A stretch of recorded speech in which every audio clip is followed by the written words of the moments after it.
So, ayan, dito ako dumaan sa tapunan. Kasi yung pinuntahan ko, medyo malapit to.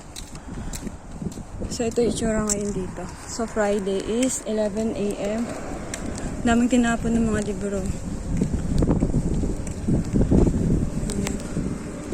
Medyo balagan. Ganito talaga dito kapag itong araw. Kasi mga laruan ng mga bata, mga sapatos. Ayan. So, kung ikaw ay meron kang sabulanot or patient magkalkal, madami pa dyan magaganda.